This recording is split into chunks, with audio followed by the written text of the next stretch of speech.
Hello, my friends, and welcome back. Thank you very much for being with me again today.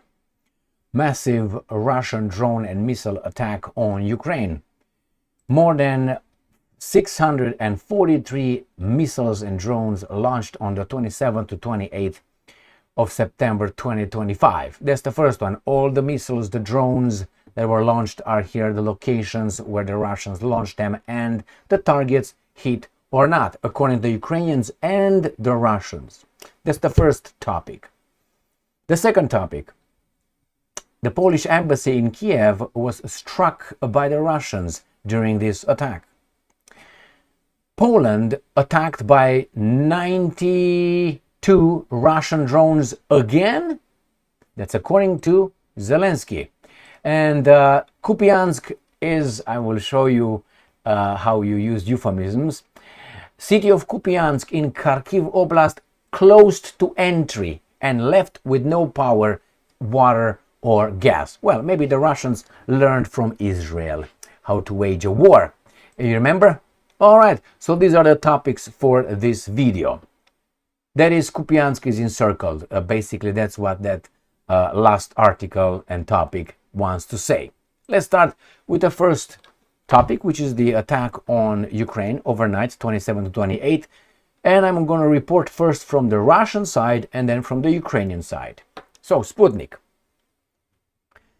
Russia launches massive overnight strike on Ukrainian defense industry and airfields, plural, 7 hours ago. So Russian forces carried out a massive strike overnight on Sunday against Ukraine's defense industry facilities used in the interest of the armed forces of Ukraine, as well as on military airfield infrastructure, all of which were hit, the Russian Ministry of Defense reported.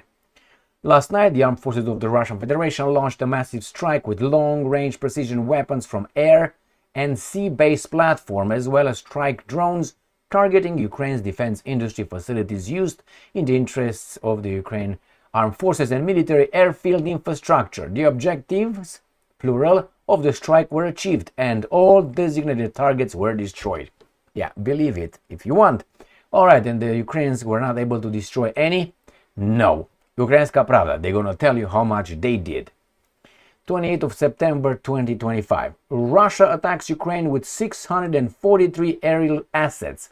Hits and falling debris recorded in 41 locations. 41 locations, 643. Out of which we have what?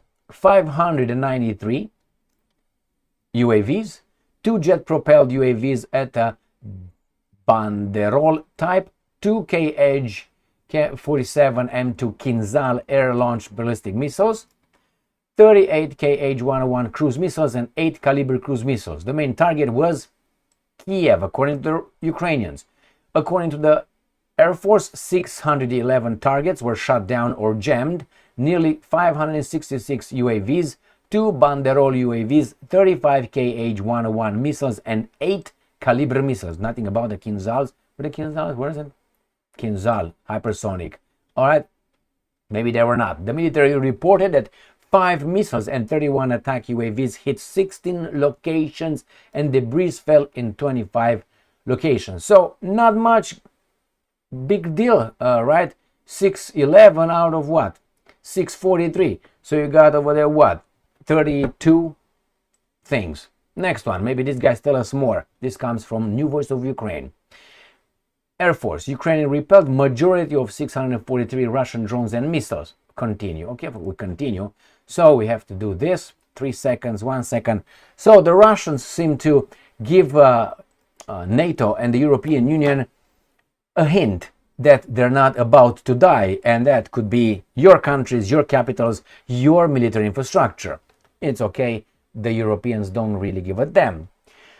So let's see what these guys are saying. The same thing to Kinzhals, all right, and they said that they launched them from Crimea, Kursk, Lipetsk region, Saratov, and the Black Sea. So I'm going to just show you in general where these guys are located. So obviously here is the Black Sea here. Saratov is a little bit to the west here. Lipetsk is right here, and Kursk right here. But let me show you Saratov since we are at it. All right, we're gonna go no pok sok. So this is Ukraine right here. That's not that. We're gonna get rid of all that, will we? All right, so this is Ukraine, and Saratov is somewhere here, right here. Saratov, this is Ukraine, how it used to be, where they were launched from this airfield with a Tu-95s right here. Okay, so that's from here, as I said. Then you go to Kursk, then you go to Lipetsk here. These guys don't want to, right here, Lipetsk, and then you got the Black Sea right here. Let's see what else these guys have to say. All right, that's that one. This is the one. Let's see what they hit. Maybe they tell us. Zaporozhye, they say the Kyiv. Let me see, Zaporozhye, and then Odessa region. Russian strike destroying a wine factory. No wine factory, Putin. That's illegal. Don't hit them. And that's it, according to these guys. But 92 drones, Russian drones, flew towards Poland, and Ukraine intercepted them over its territory. So you see, this guy, again, these guys want money, and I already did it.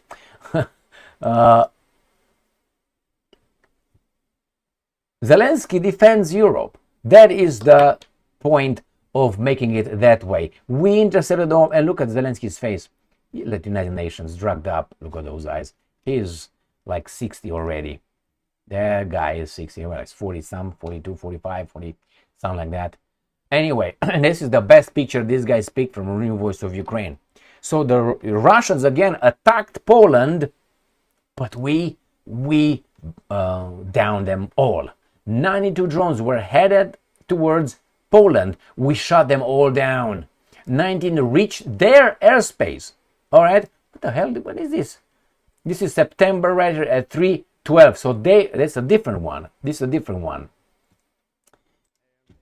So 19 reached their airspace. Yes, we brought them down over Ukraine. You could say that we're flying at us, but we see the direction, and as they say, the choreography of the flight, so we consider it 92. So 92 these guys destroyed, man. On September 25, Polish president said that he did not like how Volodymyr Zelenskyy commented on the downing of Russian drones over Poland. He didn't like how Zelenskyy commented? All right, well, what can you do? So again, see, these guys protect you, my friends. Where could those be? So the Ukrainians are protecting you, my Polish friends, because you are incapable with all your NATO. So this is Ukraine. This guy claimed that their drones were going towards Poland right here. This is Poland, and they protected them by destroying them before they got over there. No problem, right here. Here it is. Polish embassy in Kyiv damaged during a Russian attack. Now, damaged by what? By Russian missiles, drones, or by Ukrainian or NATO? Here it is. Ambasada okay. A Russian missile damaged the Polish embassy in Ukraine during a large-scale attack. Polish Foreign Ministry spokesman. Oh no, I want Sikorsky. I don't talk with spokesperson Pavel Vronsky. I don't want Vronsky, go home to mommy. I want Sikorsky. Unless Sikorsky is talking from Foreign Ministry, I don't listen to anybody from Poland.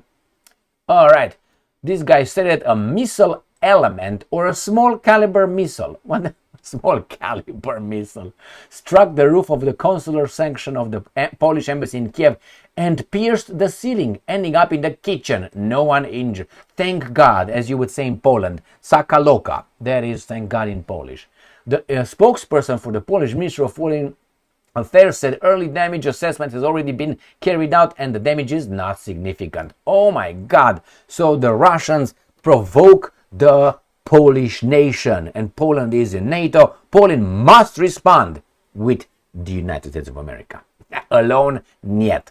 All right, so things happened. Was it targeted? Well, you can't say it was purposely targeted, because then you would claim the same with the Americans when they bombarded the Chinese consular, how do you call it? building in Belgrade in 1999 when they were bombarding illegally as a war crime Yugoslavia. So it was just a mistake. So I think it was a mistake here too. No? No? All right. What will the Poles do? 92 drones coming towards you. Polish embassy attacked. 19 drones flying over Poland. Definitely these Russians are provoking you to fight them. But you don't want to fight them. No, because you haven't been doing anything wrong in the past 2 years and about 8 months. Nothing, man, nothing. About 7, let's put it this way. And let's see what's going on in Kupiansk. This is how you use euphemisms, my friends. City of Kupiansk in Kharkiv Oblast closed to entry. So that means nobody can enter, but can anybody get out? And left with no power, water and gas. Well, I think the Russians learned from Israeli defense forces. That's what they did to Gaza for a few days, remember? And the defense minister of Israel called those guys human. Remember, but hey, in self-defense, I guess you can do it. In offense, you can't. It's not the same. So if you attack me and you rape me, that's not good. Okay, but if you attack me and I rape you, well, the act of rape, it's depending who's doing it. Right? All right, it's not. All right, let's read this article from Kupiansk, and I'm going to show you the map. The city of Kupiansk in Kharkiv Oblast has been completely closed to civilian entry. Only the military is allowed in, and no critical infrastructure is currently functioning. If there's no civilian entry, there's no civilians, why is the military in the city? If it's only the military in the city, can the Russians use a big caliber, as the imbecile from Poland said, small caliber missile to just flatten everything? One, and that's it? They don't have to fight. I mean, if there's no civilians, nobody can get in, only the military. That's a military target right there. In the civilian infrastructure, who brought you there? Oh, you defend your countries? Okay, are there civilians over there? What if they are? Let's say they are about 100,000 civilians and about 5,000, let's say 5,000 military personnel. Can they use an atomic bomb like the Hiroshima or Nagasaki? Can the Russians do that? I mean, it's obviously is 10 to 1.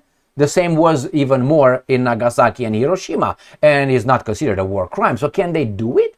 Or only when you are in defense you can do it, but when you're in offense you're not? Was it necessary for the Americans to drop it in Hiroshima and Nagasaki? No, it wasn't. They shortened the war in the East and saved our boys' lives. Okay, use the same logic, like Putin would come tomorrow and drop an atomic bomb. I don't want that to happen, but let's just say in Kupiansk, and says, saved our boys' lives and shortened the war, because I guarantee you everybody else is going to be like, shit, this guy is for real. So would it work? No, it wouldn't. But do you think that a crime on civilians, it matters if you are defending or you are on offense? So let's say you're the aggressor. Do you think your actions of rape or plundering or things like this are only because you attack me? If I do it in response to your attacks, the same thing, cannot be charged with war crimes and rape and all that? Of course I could. So let's see what this guy is saying here. All right. And no critical infrastructure is currently functioning. The situation is critical. Oh, they got critical, from dynamic to others to critical. The Russians are still in the city. I made a video yesterday. These guys were in the downtown, in center of the city. There are sabotage and reconnaissance groups present, and counter-sabotage operations is underway. Unfortunately, Kupiansk is currently a closed area. The city is essentially off limits to any services. The only people who can enter are our military. Evacuation is extremely difficult. The only current way to leave is to walk out of Kupiansk. That means encirclement right there. Extremely difficult. Volunteers, the state emergency police will pick people up and then take them to safe locations. Or they can ask the military and they will definitely help. This guy reported that 1,640 civilians remain in Kupiansk, Hromada, including 680 people in the right bank part of the city. That's not a lot. It is not a lot. How many military is over there? 10,000? What do you think that is? Where is Kupiansk? Here. This is Kharkiv Oblast. Kupiansk is exactly here. This is Kupiansk. And I'm going to show you another map as well. So this is Kupiansk. I'm going to go to the ones that they like very much, and it's called Deep State. And there is the Ukrainian. Let me just 27. Well, it's going to 27 only, but here it is. And we are to Kupiansk. Right here. What the hell? Kupiansk. Well, this is Kupiansk. They're talking about some people still are on the left bank, and anyway, the Russians are in the center of the city. There's no way for these guys to get out, only this route or this, but I don't think so, because these guys are already going to where? If these guys go south, where? The only thing they can receive is from here, and it seems like they already, see, they're already coming over Red Rover. It's not over, but I think it is over, if you know what I mean. Thank you very much for being with me again today. Stay strong, stay smart, look for the truth, and be just.